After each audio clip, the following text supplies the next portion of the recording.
Lakers Nation, what is going on, guys? So welcome back to the channel with another video. Today's my second upload of the day, so shout out to you guys. If you guys know who I am, my real name is Sheffield, so I'm officially back. It's Miss 81. But man, oh man, we have a bunch of rumors and topics to talk about, especially the Los Angeles Lakers, my team, because I'm a diehard Lakers fan, like you guys don't understand. But I do want to talk about specifically Bradley Beal and how it could be an option for the Lakers before I break it down in this video. But the Phoenix Suns, they've been trying to buy him out. Like, they're trying to get off his contract. He's making $50+ million. He has like a no trade clause in his contract. He's one of the few players that has it other than LeBron James, Jackson Hayes. He just got it. And Mo Wagner from, the Orlando Magic, right? But I just don't really see a team giving up and trading any assets to go get Bradley Beal, who's washed. He's 32 years of age. He's just not the same player, right? But if he gets bought out, there's going to be plenty of interest, some suitors. So I'm not sure what he's willing to get. Is it the full MLE, or is he going to take less money since he's already making $50+ million? And the Phoenix Suns do owe him some money, right? So maybe just take the vet minimum. But I do like what the Phoenix Suns are doing. I feel like they're one of the sleepers in the NBA draft. I feel like they are the winners, one of the teams. But they just drafted Kiman Malawach from South Sudan, 7'2" freshman from Duke. They got the 10th overall pick from Houston, obviously the Kevin Durant trade. We just got Rasheed Fleming in the second round. Kobe Bryant from Kentucky got another prospect, but I'm not really sure who he is. So returning the Kevin Durant trade, pretty much the Phoenix Suns did get Jalen Green and Dylan Brooks. So there were concerns about, the backcourt of but Bradley Beal and Devin Booker, because they're both undersized to play the guard position. So they're just not great defensively. They both need the ball in their hands to be effective. They can't play off ball. And then you got Kevin Durant. You get what I'm trying to say? But they needed different looks and different skill sets. So that's why I could see him going to another team. But let's dive into this report. So this is coming from Evan Siddery, right? Lakers better, so shout out to him if you guys want to go follow him. So it says that the Lakers, if not, they're basically expected to show interest in Bradley Beal if he does become available. But so there's more information here. It says addition of Bradley Beal, he'll be just a great fit. He could serve as a reliable ball handler off the bench, something that the Lakers currently lack, as there's just no true playmaker in the second unit. With Beal effectively operating as a backup point guard, he'll just bring tons of value, valuable experience, and scoring to reserve the group. I'll be interested in him, which he does say. Lakers better for the veteran minimum, but I wouldn't mind using the Buyout exception worth about $5.2 million if necessary. If that just move happens, though, the idea of signing DeAnthony Melton could likely be put to, bed or rest, right? And then we get this, 5 team that are showing interest, or at least expected to show free agency interest in Bradley Beal once he officially becomes available later this week. So you got the Milwaukee Bucks, you got the Clippers, the Miami Heat, the Lakers, and obviously the last team is the Denver Nuggets on the list. Now, how do I feel about this? I always feel like Bradley Beal has been overrated, even dating back to the Washington Wizards days. I mean, the Lakers have been showing interest in trading for him. Like, I'm not the biggest fan of him, but I would have concerns about him starting, because I know JD Redick and the coaching staff is just stubborn.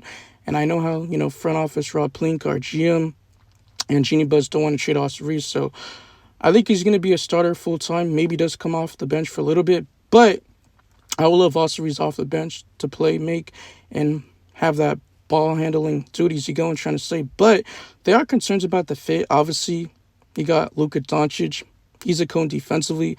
Bradley Beal is known as a scorer, bucket getter. He could provide off the bench, play that 6-man role. But you got LeBron James, right? So he's a playmaker. He's 6'8", has very good IQ, very good court vision. So there are concerns about the fit. But if he's coming off the bench playing that 6-man role, then I really don't mind it, right? But we just got some recent news according to Lakers Better, and shout out to Brett Siegel, the NBA. So it says the Lakers no longer have access to the full MLE, by no exception, worth about $5.2 million after giving Jackson Hayes a deal above the veteran minimum. I'm pretty sure 1 year. He has a no-trade clause in his deal, $3 million. So I'm pretty sure the Lakers are going to have him as a third big.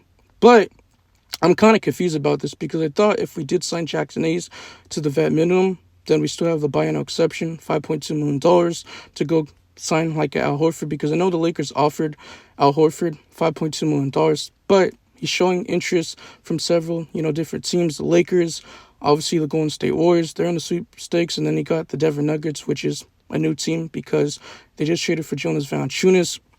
And it looks like, right, he's leaving the NBA, but obviously his agent, they just traded for him, so he's on contract with the Denver Nuggets. So it just makes perfect sense for Al Horford to go to the Denver Nuggets, right? Which they did improve. But it says even if they do waive Shake Milton, non-guarantee, he got Jordan Goodwin. He's a guard, but he's very good rebounding and very good defensively, like guarding the best player on the opposing team. But he's on a non-guaranteed, so they still need to shed, salary expiring contracts such as Maxi Kleber, $11 million. He's 33 years of age, and then he got Gabe Vincent, has 1 more year left on his deal till 2026 to gain access to the full biannual exception. So maybe they have to shed salary and include him in a trade to have the full biannual exception. But it says Miami, on the other hand, presents a more favorable opportunity for Bradley Beal. He'll likely start there, and the Miami Heat have access to the full MLE exception. Appears to be more likely landing spot for Beal, but anything can happen, right? Now, also, I do want to talk about this report coming from Legend Hoops. After, being traded to the Utah Jazz, Kevin Love, he's expected to agree to a buyout. He'll be a candidate, and he'll enter free agency, and the question is which team should sign him. Now, to be honest, guys, I don't want him on the Lakers. Like, they should pass, but I think this would be LeBron James because they're just both buddies. They won a championship together, I believe. What was it, like 2016, 2018? So it was so, long on the Cleveland Cavaliers, but he's listed at 6'8", weighs about 200 and 51 pounds, correct me if I'm wrong. He's versatile on the defense end. He shot around 35% from the three-point line, but he's not the same player, so he's washed out past. Are you just going to have him on your roster, on your bench to take a open roster spot, especially if he's just running on your bench and he's not playing? I get it. I understand it. The whole point, maybe he mentors the young guys, brings that veteran leadership in the locker room, but I'll personally pass. And also, we got some more information according to Evan Sturdy. So it says Kevin Love will soon be bought out from the Utah Jazz, as we all know, after being traded from the Miami Heat. I meant to say the soon 37-year-old is approaching his final NBA contract, and he's expected to prioritize joining a little, title contender, or joining a title contender. I don't know why I said little, but he's 36 right now, about to be 37, and Love played a career low this season, 10.9 minutes per game with the Miami Heat this season. So he's pretty much, riding off the bench. But there was a massive 3-team trade. It was huge, involving the Clippers, the Miami Heat, and the Utah Jazz. So the Clippers returned. They got John Collins. The pick was going to be insane. They got more size. He's versatile on the defense end, could guard on the perimeter. So they got James Harden. He got Kawhi Leonard. So I could definitely see him getting some more looks alongside James Harden. And the main reason why they decided to trade not Dwight, but Norman Powell, I meant to say. I don't know why I said Dwight Powell, but I meant to say Norman Powell. You get what I'm trying to say? But the main reason is because of the fit was clunky. James Harden, Kawhi Leonard, whenever they were injured, he would step up. He was dominating. But when they're both healthy, he was just too consistent offensively. So that's why they didn't want to sign him to a contract extension. So they were like, you know what? We're going to get off of him and trade him to the Miami Heat. They need more scoring. They got more three-point shooting. Now, you already got Tyler here, so pretty much they're the same player. But if you get Bradley Beal, most likely he's probably going to start. So I'm not really sure about the fit. But the Utah Jazz, they got Kyle Anderson, slow-mo from the Miami Heat. You got Kevin Love. You got a 2027 second-round pick. Personally, in my opinion, I think, the Clippers won the trade.